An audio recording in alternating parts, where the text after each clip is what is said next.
Aqui do lado tem uma geladeira solidária, olha que legal.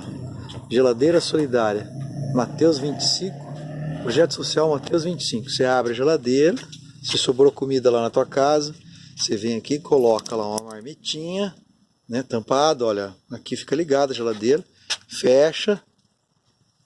E quem estiver passando fome aqui perto da região, vem na geladeira solidária e come a comidinha. Você vê que legal? Tem 3 na cidade dessas aqui, ó.